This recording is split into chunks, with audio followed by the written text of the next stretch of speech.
A chain of custody approach requires a chronological documentation of the possession and transfer of a physical object, in this case the Urim and Thummim. The documentation for our purpose here is the scriptural record.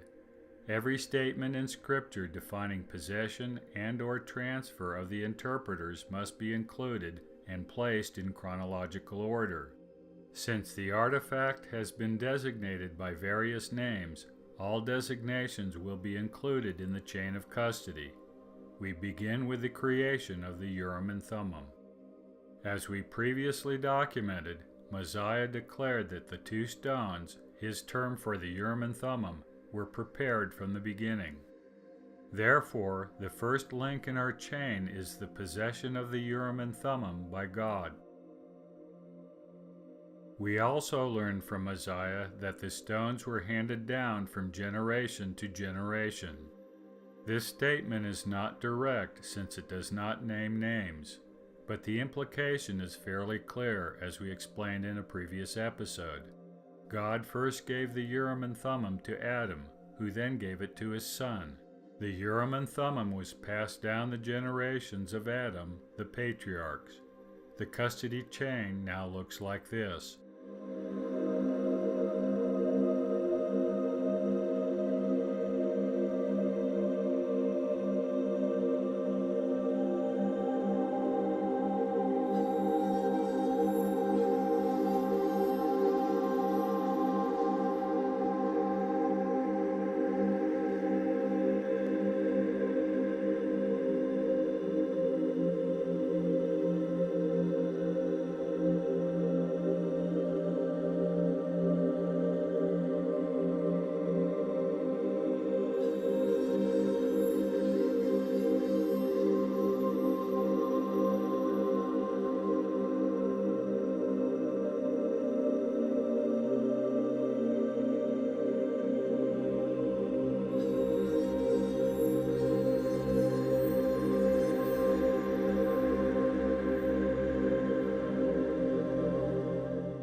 Of course, there may be a break between generations.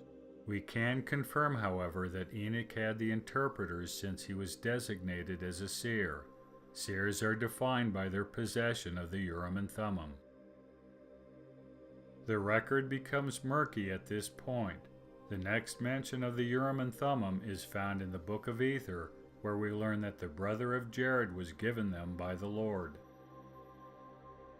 The brother of Jared lived at the time of the Tower of Babel, which places him after Noah and his 3 sons, Ham, Shem, and Japheth, and before Abraham.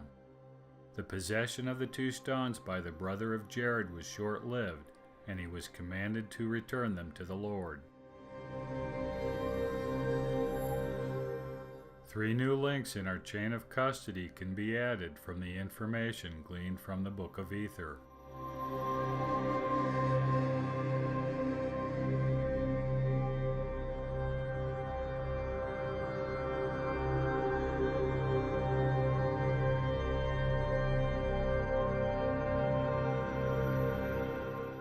Judging from the record, the Lord retains the Urim and Thummim for several centuries, whereupon he gives them to Abraham. The record is silent on what Abraham did with the stones. Presumably, he returned them to God, but this cannot be documented.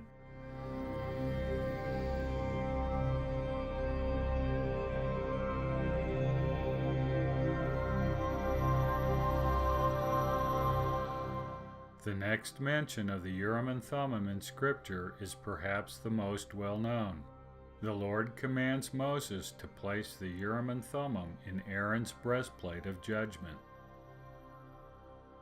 From a chain of custody perspective, this means that Moses had possession of the interpreters, presumably having received them from God himself. Moses did as the Lord commanded. He placed the breastplate on Aaron and then put the Urim and Thummim inside the breastplate. At this point, the Urim and Thummim became the possession of Aaron.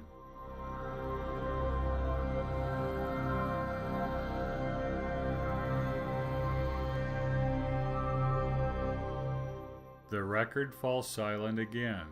We assume, though cannot document, that Aaron gave the Urim and Thummim to his successor high priest.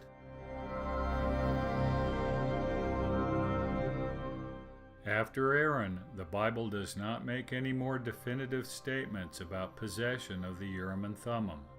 The stones became the province of the tribe of Levi and the high priest, as Moses' parting blessing to the tribe makes clear. Unfortunately, the Old Testament does not record the transfer of the stones from high priest to high priest, nor does it make explicit their possession by any high priest, though many are named. Even so, we can identify several high priests who as seers would certainly have possessed the stones. These would include Samuel, Gad, Amos, Hanani, Heman, and Asaph.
When Nebuchadnezzar carried off all the treasures of the temple to Babylon, the Urim and Thummim disappears from the historical record, or, more accurately, from the consensual historical record.